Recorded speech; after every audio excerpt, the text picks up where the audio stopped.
let's start this. So, howdy. I'm Elia, pronouns they, she, he. Um, identify as non-binary, Dominican human being. I'm a third-year PhD student in computer science at UCLA and chair of the graduate women in CS at UCLA, studying intersectional things. Representation learning is what I very much enjoy with applications in algorithmic fairness. And now, sorry, algorithmic fairness and just thinking about how we can be applying that to minority populations, particularly with interest in healthcare, LGBTQIA plus population. And, a lot of this, to do this kind of research, we have to bring several modes into the same space. And a lot of times with computer science, that can be challenging because it can be rather insular. So it's really important. And I'm really happy that I was invited to come speak today about this because, this is where that cognitive diversity and that perspective can bring so much to the table. And so here we go. And talk a little bit, give a little introduction, talking about intersectionality, and we'll go into this research advocacy term I just decided to put in. Sorry, my screen. All right, so these three pieces, particularly the last piece, is what I kind of want to come to. That will be the climax of our presentation, but I want to kind of build up to this, and the key piece to this is going to be intersectionality. And I just want to make sure I have a good point on time, so I'm going to keep this here. I'm going to do this. Okay, awesome possum. So, setting up some ground rules. So just please share as much as you are comfortable with. Definitely, I want to give space for people to add anything if they would like to. And of course, you are more than welcome to contact me if you'd like to speak separately about your experiences. This is definitely a space that I welcome everyone, and want to make sure that you feel comfortable too, because that's what makes for a really dope community conversation. So I wanted to start off kind of pointing out, also I realized real quick that I wonder when I go into presentation mode, my notes don't appear. And I'm wondering how I can make that happen. One second. Let me just double check something, because I'm still trying to make starting time of the time. I wonder how does that happen? Presenter view? Presenter view? Is this how I do it? Perhaps. Okay. Okay. I'm going to try that.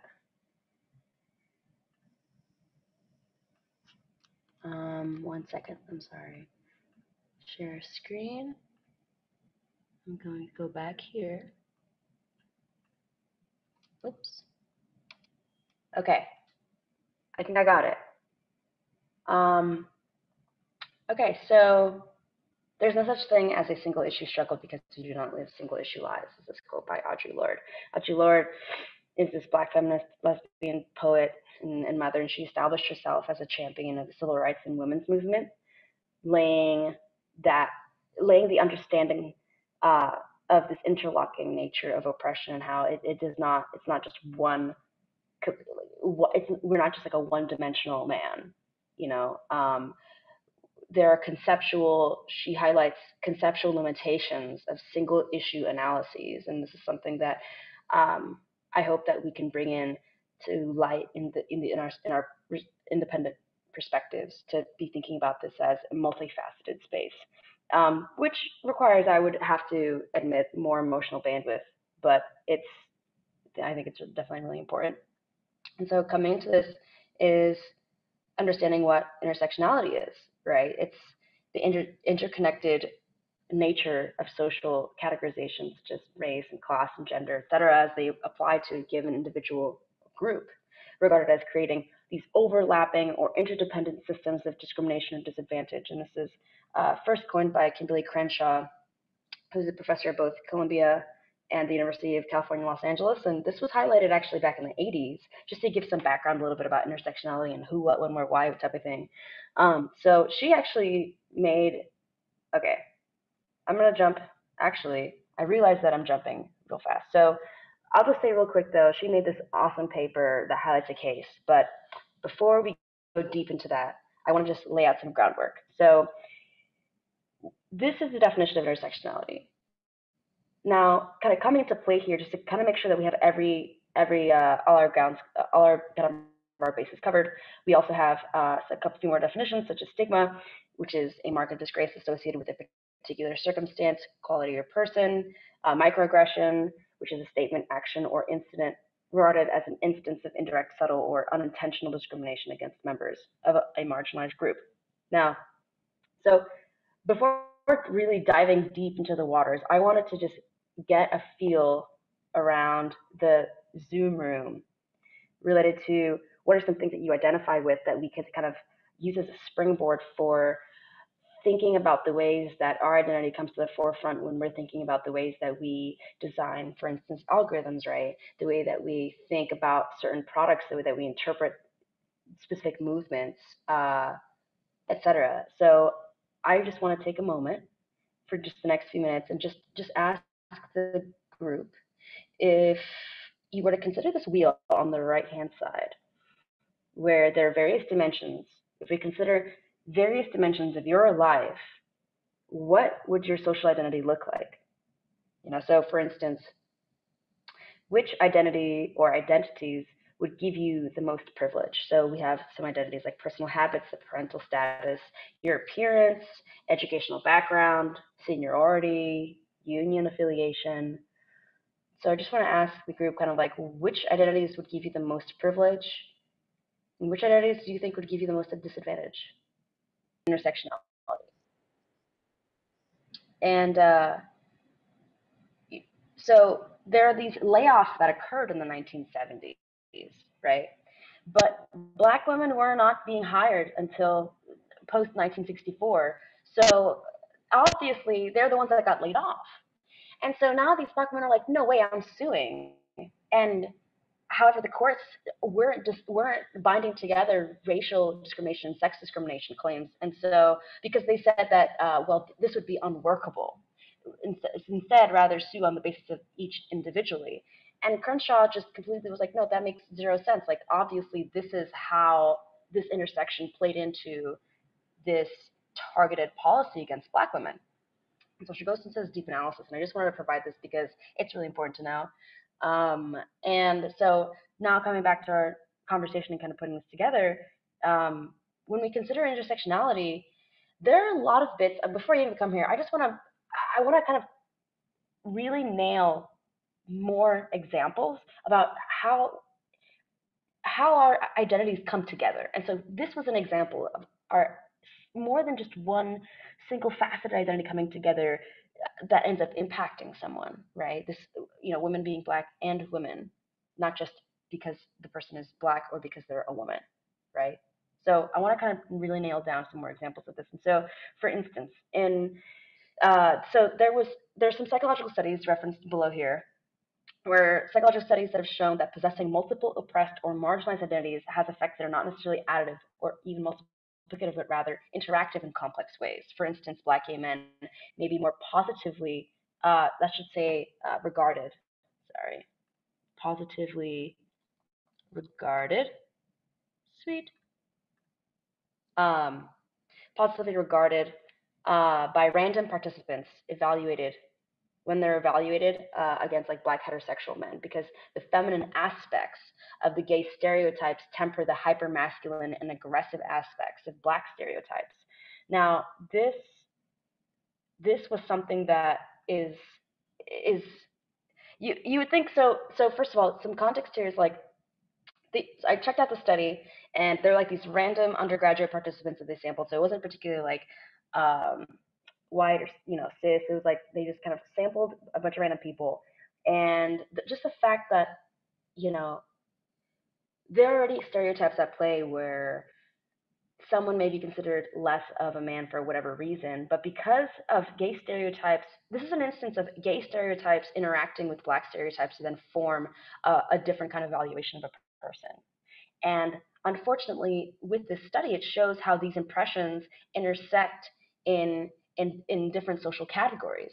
It's it's showing how not just one but various identities can form a whole impression in less than a minute, because that's what they were doing. They were like clicking. It was kind of like the implicit bias tests, where first you have to identify what this person is, whatever race, and then afterwards like how much you liked them based off of whatever knowledge you had. And so this was an example of how intersections come together. You could further look at the studies below. Another piece that I want to highlight is, so Raquel Willis is this writer and this activist, and she was speaking during the Black Lives Matter protests in Brooklyn last year.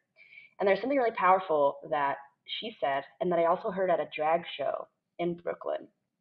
And it was, white queer folks get to worry about legislation, get to worry about legislation and liberation, while black queer folk, we're worried about our lives. And there's just something about that that really nails us down, because it's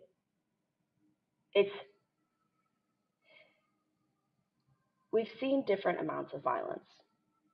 And I also want to apply a trigger warning here, because it's really important to just note that, like, this is real. This can get a little bit heavy, and it's hard to also share. But there, for example, in the Latino community, I'll share that like there's a lot of transphobia, you know, misogyny and homophobia that turns into violence very easily, because it's a very hyper masculine culture. This is just gonna give me like super wicked OCD. But like, okay, there we go. Sorry. Um, so what I want to point out with that is you'll see some very drastically different interactions with type conservative minded individuals in the United States versus conservative minded individuals, say, in the Dominican Republic. And with that, so trigger warning violence, if we consider this from just the lens of understanding trans and gender nonconforming people, it's it's it's like, I'm sorry. Can you only see let me just put this here. Can you only see this? I think. Like, can you guys see this other page that I'm showing, or is this presenter view? Can you see this? Okay. Okay. Yeah, you're good. What We do can you? see that. We just Okay. see the trigger warning violence. Okay. So I'm trying to think about how I want to structure this. What I want to point out here is here are two groups of people. They are both queer, but because of their different like ethnicities and races, like you end up actually having a way different experiences, and that can be highlighted by the instance of what happens here, where in 2020 there were at least 44 seen transgender, gender nonconforming people that were fatally shot or killed by other violent means, and the majority of which were Black and Latinx transgender women. So on the right here, this is Bad Bunny playing Ignorantes on SNL, and his shirt reads, Mataron a Alexa, no a un hombre con falda, which means in English, they killed Alexa, not a man in a skirt, because this was referencing Neolisa Luciano Ruiz, who her name, is Alexa, and she was fatally shot in Puerto Rico in 2020. And she was experiencing homelessness, further highlighting the ways, there's this toxic mix of transphobia and misogyny conspire to put the transgender community at risk of extreme violence. And I want to just highlight that the intersectionality of like not only your identity, not only your gender, not only your socioeconomic status, but also where you're from and how your culture is sensitive to that or not sensitive to that really plays a part. Like, for instance, coming to the United States, uh, we have these discussions, but they're very very extreme also in third world countries. And I can imagine from how people have stated their own upbringing and where they're from, that's a whole different experience for you. And so having that kind of mindfulness and awareness really goes far. And so this is where it comes to a point of asking ourselves, okay, so what's the point and why even talk about this, right? And why this matters and why I'm even talking about this in queer and AI is because of research advocacy. We have the power to fight back in research through our own awareness and checking our privilege. And checking our privilege means being conscious of the fact that people are going to have not only different walks of life, but are going to experience that same thing you just experienced very differently. And how just because it's okay for you does not mean it's okay for someone else, and vice versa.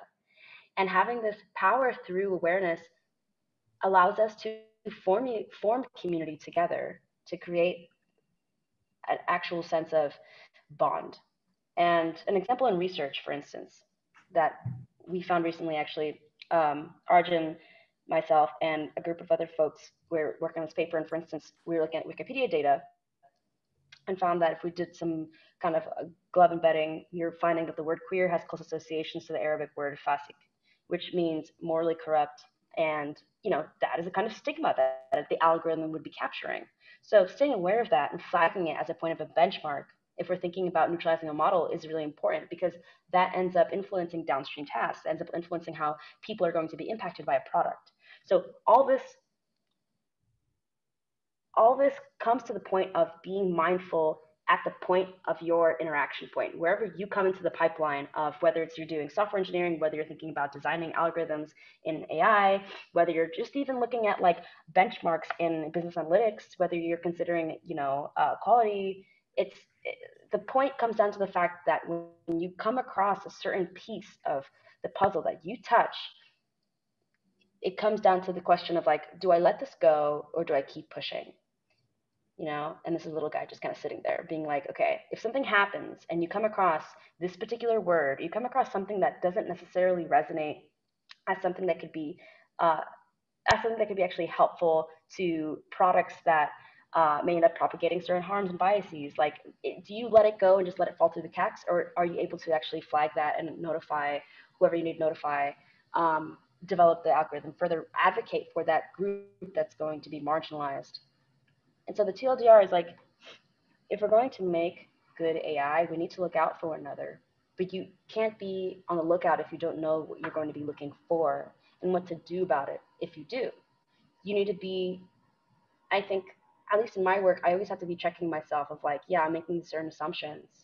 And it's hard sometimes because sometimes maybe you're really tired and like you stayed up to do this paper or you stayed up to do this thing, or like you're on sprint, you did your sprint planning and there's like, a bunch of other tasks to do. But I think there's, especially in the design of AI and knowing that, understanding how AI propagates this information that it has consumed, like we know that this is a weak point. We know that this is an Achilles heel.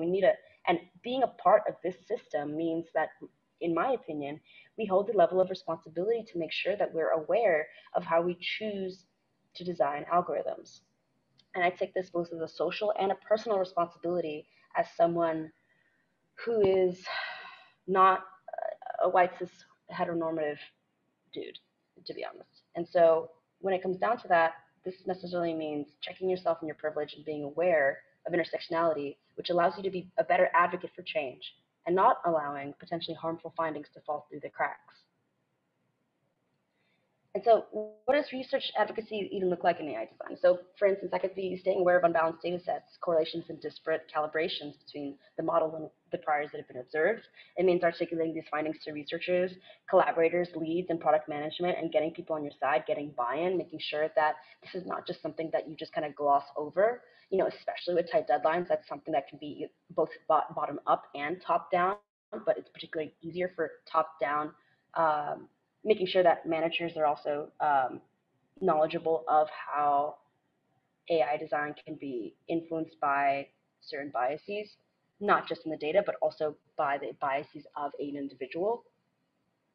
And so I want to just, if there's anything you take away from this, I was a little frazzled in the beginning, but if there's anything you take away from this, it's essentially, if we're going to assume that human beings actually care about people aside from themselves, the ideal situation is to learn about intersectionality so that you can then identify your own privilege. And so even just engaging in that thought process. You are aware of yourself, you're aware of your own thought processes, how you function, how you choose to identify things, and that allows you to engage in a mindfulness of others' experiences. And with that, it's a natural kind of transition to being mindful in your design and the discourse that you have. And with that, that brings us to the point of having a communal space where you can advocate for other people based off of these things that build off of one another. And if you still didn't understand what I just said, but that's okay, or if you just want a quick, just like blurb of what just happened right now, it's this. Here's a little comic I made where it's a little person that came across a super accurate model and she says probably reject given this protected class like 0.95, but it's like a super accurate model. The person's like, huh, will you look at that? And they're sitting. Let's say there's just some person, and the wrong action here would be to deploy it. Okay, because it's really accurate, sure, and it'll make you whatever, but it's not actually the right thing to do. And based off of your awareness and amount of privilege with that, you would recognize you actually need to do the thing on the right, which is flag it for review. Okay, and so with that, I see that that puts me at 4 o'clock. I just want to say thank you for joining me, and I wanted to welcome anyone to share their own experiences further, anything like that, and also just stay connected and have further conversation because I'm always down to talk about this. It's really important to be conscious in the design, and we're not always going to get it right, but even just trying is miles better than living isolated to just build something because you need to get it done. So that's what I want to share and talk about today, and thank you for your interactions as well, and definitely happy to continue the conversation.